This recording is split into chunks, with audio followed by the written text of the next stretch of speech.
Right, good evening everyone. So heading back down to the Bluebells, tripod this time, and a torch in my pocket, because we're going to do a little bit of light painting. A few long exposures with the RX10 Mark IV as well, just so you can kind of see how that performs, and sort of go from there really, just have a little experimentation, as the weather's supposed to be horrendous tomorrow.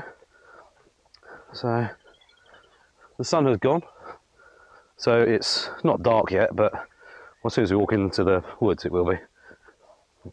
Lovely blue sky with a little bit of colour from the thing, and a full moon behind me as well.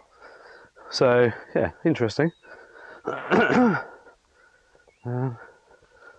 So yeah, almost down there. So you'll need to set your RX10 Mark IV or any of the other RX10s into single shot mode, so it's not on a burst, to get the full up to bulb exposure. Generally they'll probably not do any more than 30 seconds anyway, just because the amount of noise and stuff that will start being created isn't great. So you're better off doing multiple exposures and then overlaying them later if you want to do something a bit more specialist. But 30 seconds will be totally fine. And to be honest, that's enough, plenty of time for light painting. So yeah, we shall see how that goes. But anyway, we're gonna get down there in a second, not too far away, 50 metres. But yeah, it's interesting to get out and about and experiment a bit. There's a tree further up the meadow on the left hand side there, which I need to go and take some star photos of, which will be cool. As well as with the 360, it's got some kind of star mode. I think it's like a time-lapse thing. I'm not sure how it works, but we need to have a look at that as well at some point. But yeah, here we go. We're going to go into the woods. We've got my Lenser torch ready, so we can see in there. It's got flood and spot and everything. It's very useful. We'll probably see some deer in a minute. If they're over here, they might still be over in the other woods, I don't know. Anyway, let's go have a little explore.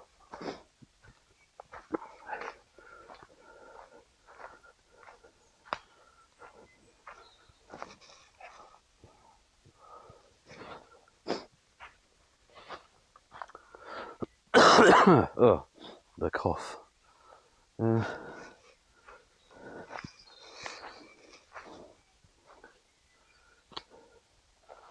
There's that one tree. That's where I get attacked by that log again, the branch that fell down on my head. Right, guys, before we carry on, this is my friend Adam, Adam Barnes Photography. This is his Instagram page. He's allowed me to display a few pictures that he's taken for the Bluebells, because I didn't get the right angle of view, the right time for this part of the woodland to cast some sunlight in the right place. So, but he did on the ones he visited. So here are a couple of the shots, which look fantastic. And where he went, I don't actually know he went. I think this is probably sunset. So the sun is going down slightly, as you can see there. The light is casting through the woods, and it looks really, really fantastic. And that's a good time to go. So where I went originally on the first video, it was sort of midday-ish, sort of anywhere between 11 and sort of 3.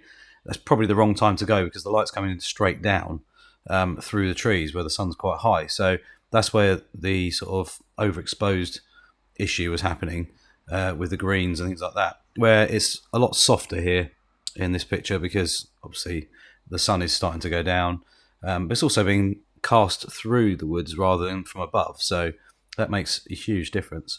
He was also very, very lucky, or in the right position, to capture a deer in shot, which was kind of cool. I'm not sure where he took these, but another thing, probably similar sort of time of the day, deer having a look around for food or whatever, and he's got this shot bang on, right place, right time, I'm guessing, or he may have hunted it a little bit to try and get the shot. But their hearing, as we know from the other video, hearing is very, very good. So they don't normally hang around unless he was extremely lucky to be sat there and it wandered through the shot. I don't know. That's something I need to ask him. But a fantastic shot there as well. And the next one, here we go. So the sun is slightly higher in this shot, and he's in a wooded area partly that's got a lot more leaf now growing on the trees. So it's a lot more subtle. But again, the sun isn't really high in the sky, so it's also being diffused quite nicely by the leaves.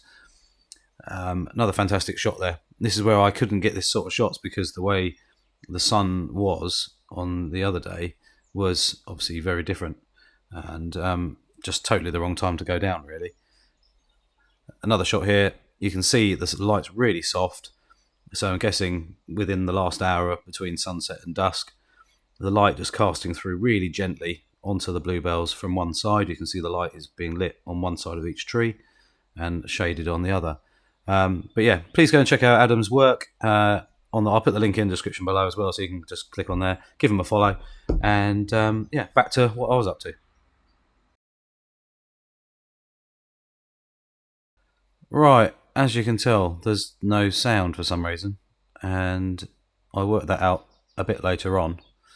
I'd actually put my microphone, the bit I wear, on.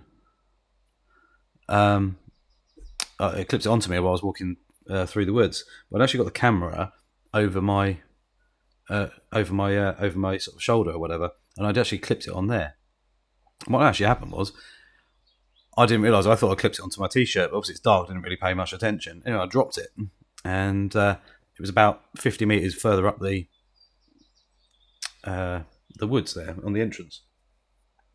Luckily, I found it later on, but yeah, it took me a while, and I was like, oh, hopefully that looks all right. And I was just messing around. Anyway, so that's the reason why I'm voicing over, because basically, yeah, I made a little mistake there, but luckily I got the microphone back.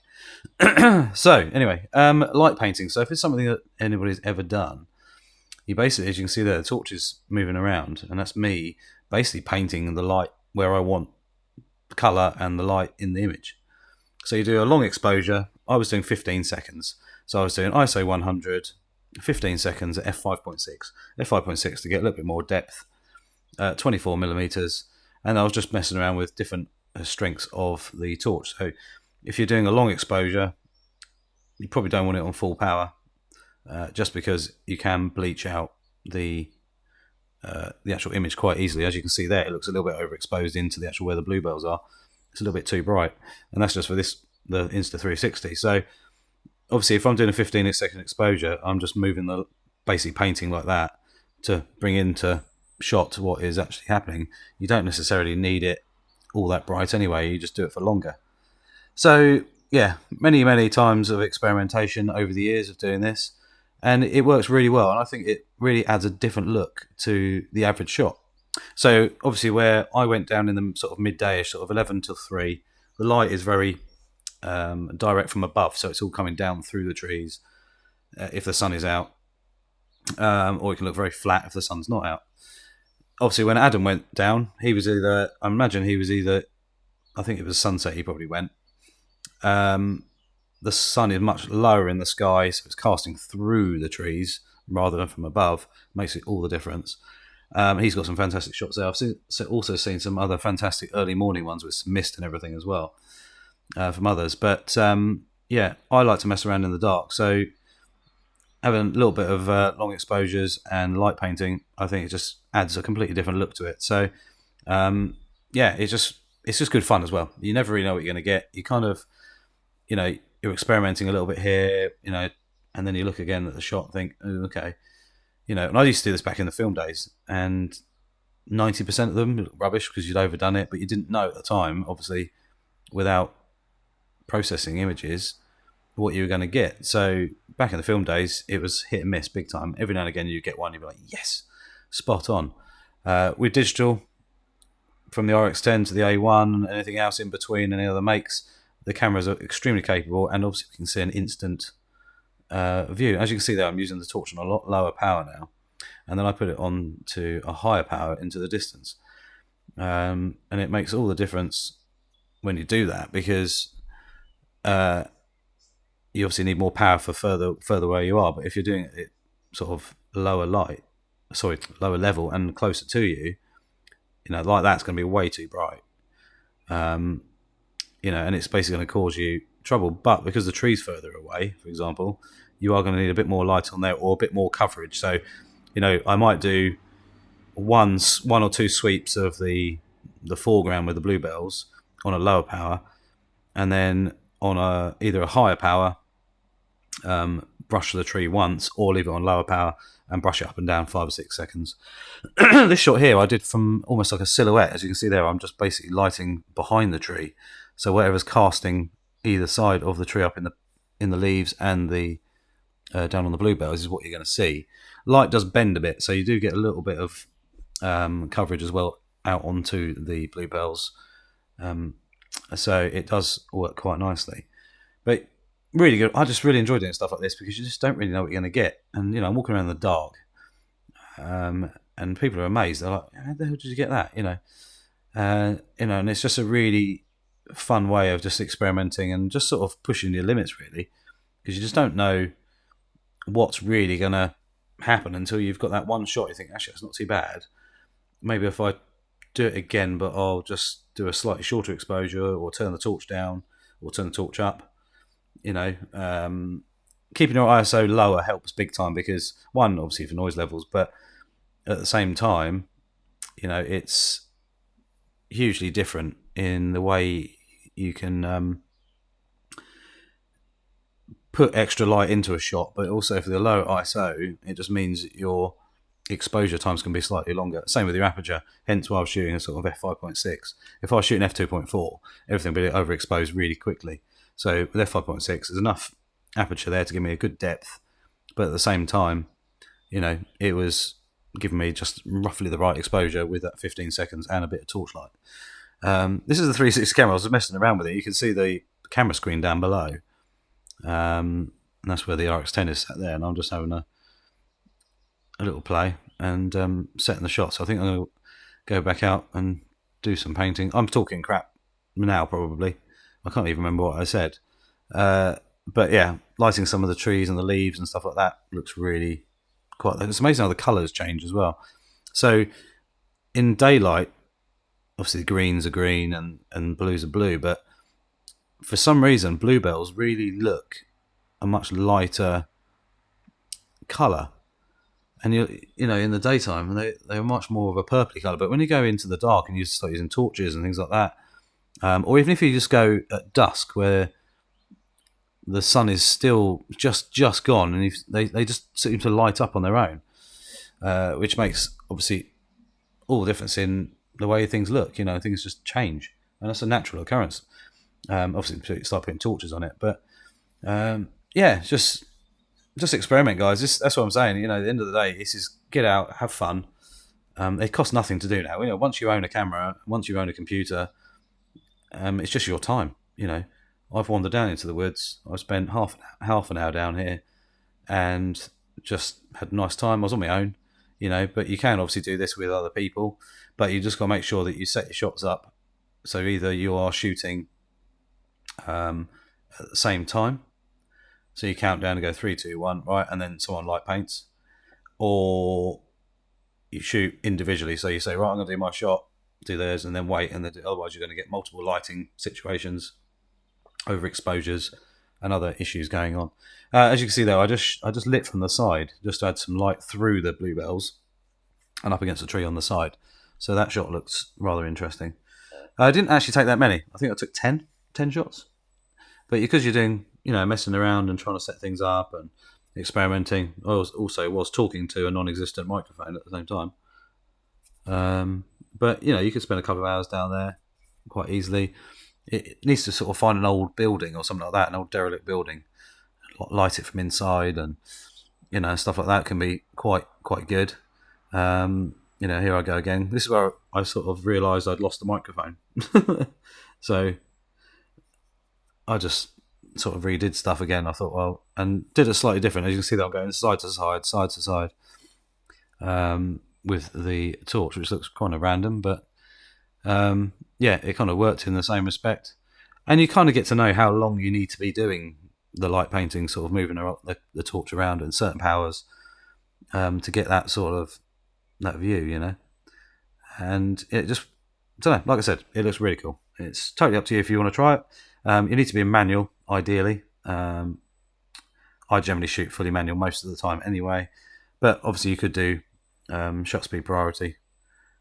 But I don't really know, without messing around too much, you kind of want to be in 100% control. So I'd actually lit the tree up, auto-focused on it, and then flicked it into manual focus so the camera couldn't change its focus points.